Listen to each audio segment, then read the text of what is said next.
Assalamualaikum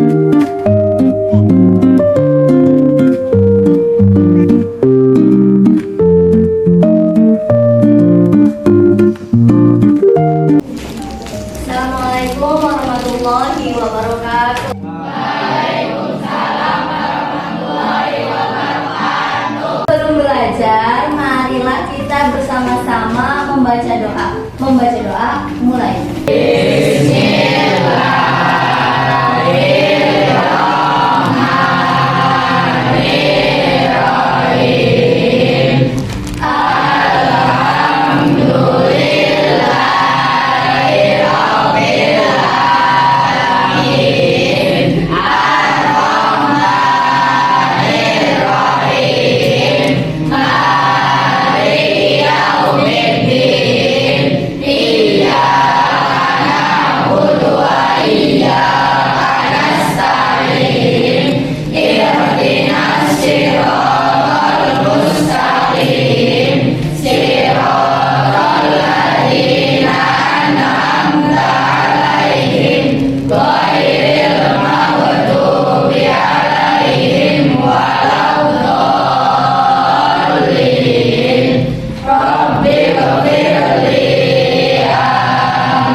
Sebelum masuk pada materi yang kita bahas, Ibu mau mengabsen satu-satu ya.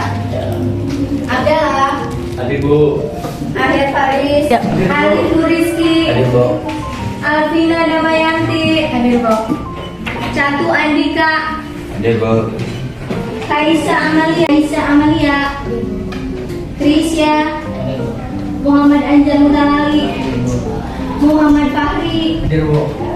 Nilam Puspitasari, Nizma Rahmawalia, Peri, Ranita Nilamsari, Ratna Najati, Sabrina Megan, Sandi Maulana, Tadi Bu. Siva, Sirli, Wida Loka Seresa, Taryo. Sudah ya? Sebelum memulai materi, agar kita bisa memulainya dengan penuh semangat, alangkah lebih baik kita melakukan tepuk semangat terlebih dahulu. Marilah kita sama-sama pemanasan terlebih dahulu sebelum mengawali materi.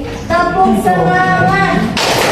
Sedangkan ding ding ding, dung dung dung, dang dang dang, ding ding ding, dung dung dung.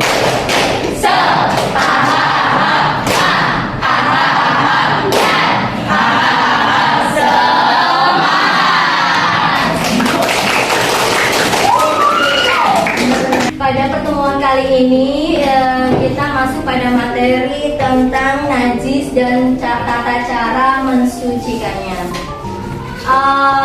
Sebelum masuk pada materi yang akan Ibu bahas, apakah kalian sudah tahu najis itu definisinya apa? Belum. Oke, jadi Ibu akan membahas tentang najis dan tata cara membersihkannya. Najis, seperti kita tahu bahwa najis itu berasal dari bahasa Arab. An-najisu. An-najisu itu apa? An-najisu itu adalah yang artinya kotor, sesuatu hal yang kotor. Kotor dalam artian itu secara hisiah dan maupun maknawiyah. Maksud hisiah itu apa? Hisiah itu adalah najis yang terlihat oleh mata. Sedangkan maknawiyah itu adalah sebaliknya, najis yang bentuknya tidak kelihatan. Nah, definisinya apa? Arti najis itu, najis menurut ulama fikih itu adalah suatu benda yang mengotori pakaian,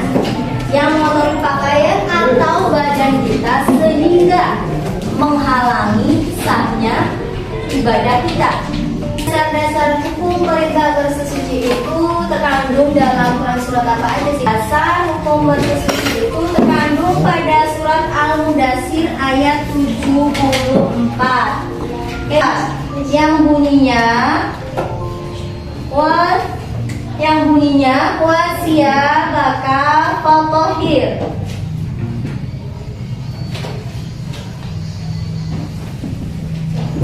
Wasia baka fatahir artinya dan bersihkanlah pakaianmu. Kemudian juga ada lagi pada firman Allah Subhanahu wa taala pada surat Quran surat Al-Baqarah, yakni antahira baiti lit-taifina wal-'akifina wal-ruk'is sujud.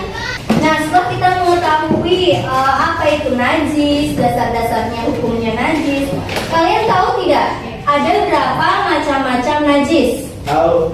Ada berapa? Tiga. Macam-macam najis ada Tiga. Yang pertama, muhafafah. Yang kedua, mutawasithah. Yang ketiga, mughaladah. Nah, muhafafah ini najis yang najis yang ringan. Najis muhafafah biasanya yang kalian tahu itu contohnya seperti apa? Kencing bayi. Iya betul, kencing bayi laki-laki dan perempuan yang belum berumur 2 tahun dan hanya memakan air susu ibunya saja. Jadi masuk pada kategori najis muhafafah. Kemudian yang kedua, najis mutawasithah. Artinya apa najis mutawasithah? Najis yang sedang. Kenapa dinamakan sedang? Karena dia itu tidak seringan najis muhafafah dan tidak seberat najis mughaladah. Contohnya apa najis mutawasithah? Apa contohnya? Bisa darah, terus banyak ya. Pokoknya najis mutawasithah itu adalah najis yang keluar dari kubul dan dubur kecuali air mani. Kecuali najis, berarti itu najis mutawasithah. Nah, najis mutawasithah ini ada 2 jenis. Yang pertama ainiyah, yang kedua hukmiyah. Ainiyah itu seperti apa ainiyah?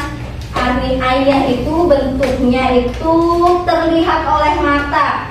Jadi bisa dilihat, juga bisa dilihat warnanya, rasanya, ataupun bisa dirasakan baunya begitu ya. Sedangkan yang hukmiyah itu adalah yang najis yang tidak tampak. Contohnya seperti bekas kencing. Bekas kencing kan pasti tidak kelihatan. Jadi kita harus was-was ya pada najis ini. Nah, yang ketiga itu ada najis mughaladah. Najis mughaladah adalah najis yang besar. Contohnya seperti besar atau berat? Berat. Contohnya seperti Air anjing. apa? Air anjing. Ya, terus Babi. pokoknya anjing dan babi serta air liur dan anak-anaknya itu masuk pada kategori najis mughaladah. Kemudian bagaimana cara membersihkannya? Jadi pada najis ini, pada 3 najis ini ada dibagi lagi menjadi 2 kategori. Ada yang najis muhafafah ainiyah, najis muhafafah hukmiyah, mutawasithah ainiyah, hukmiyah, dan mughaladah juga ada 2 jenis seperti itu. Bagaimana cara membersihkannya? Bagaimana cara mensucikannya?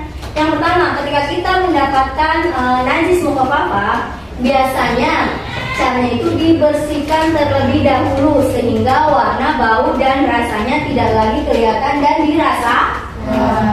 Kemudian air yang suci dan mensucikan dipercikan pada najis tadi. Tapi pada muhafafah ini hanya dipercikan saja pada najis dan tidak dialiri air. Nah, kemudian setelah itu jangan lupa untuk dikeringkan dengan kain pel yang kering ya, agar najisnya hilang. Kemudian najis muhafafah hukmiyah itu seperti apa? Muhafafah hukmiyah itu yang pastinya yang tidak kelihatan ya. Nah, cara membersihkannya bagaimana? Pertama, tempat atau benda yang terkena najis dilingkari terlebih dahulu. Kenapa dilingkari? Karena tadi sifatnya tidak kelihatan. Contohnya seperti bekas kencing pipisnya kucing itu kan tidak kelihatan. Jadi kita perlu melingkari terlebih dahulu agar bisa dibersihkan. Kemudian air yang suci dan mensucikan dipercikan pada najis tersebut. Kemudian air yang dipercikan itu tidak disyaratkan untuk dialirkan, jadi hanya dipercikan saja. Nah, setelah itu jangan lupa untuk dikeringkan dengan kain atau benda lain yang bisa membersihkan sehingga tadi bekas najisnya itu bersih. Nah, kemudian mutawasito. Bagaimana cara membersihkannya? Ada dua juga, mutawasito ainiyah dan mutawasito hukmiyah. Yang pertama, pastinya dibersihkan dulu sifatnya sehingga warna, bau, dan rasa najis tidak lagi dapat dirasakan. Kemudian air yang suci dan mensucikan dialirkan ke tempat benda yang terkena najis dan airnya itu disiramkan. Nah, setelah kalian sudah mendengarkan atau sudah menyimak tadi pembahasan yang Ibu sampaikan, Ibu mau kalian mendiskusikan ulang atau merangkum materi yang barusan Ibu kasih. Jadi kalian mendiskusikan dengan teman sebangku kalian, boleh dibagi satu kelompok satu baris.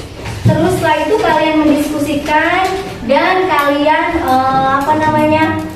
rangkum materi yang tadi Ibu kasih. Kemudian salah satu dari kalian boleh maju ke depan.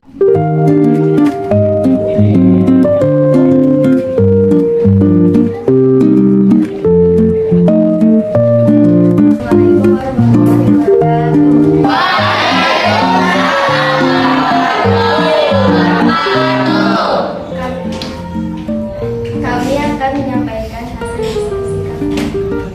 Najis adalah suatu yang kotor secara fisik atau maknawi yang menghalangi sahnya ibadah. Dalam ilmu fikih, najis wajib dibersihkan agar ibadah sah.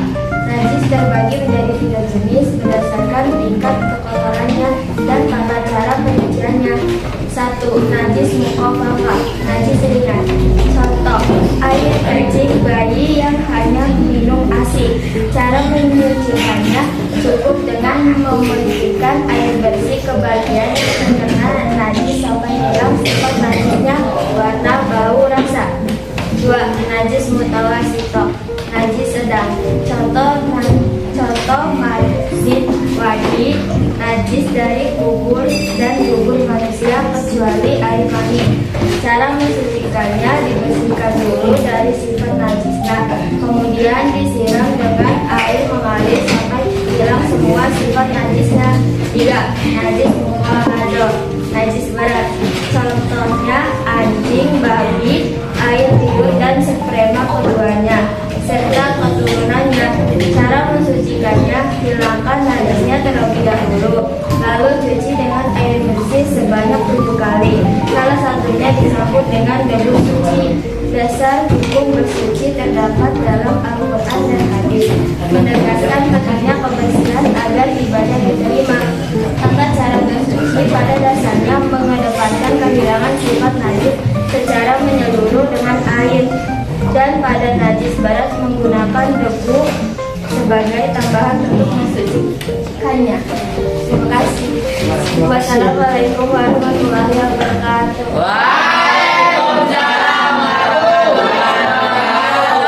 Jadi kesimpulannya apa tadi? Najis adalah sesuatu hal yang kotor yang menghalangi sahnya ibadah. Kalian mau ibadah, kalian harus pastikan untuk selalu suci dari najis. Oke, sekian saja pertemuan kali ini. Nanti kita akan lanjutkan pembahasan berikutnya di lain waktu. Terima kasih. Wassalamualaikum warahmatullahi wabarakatuh.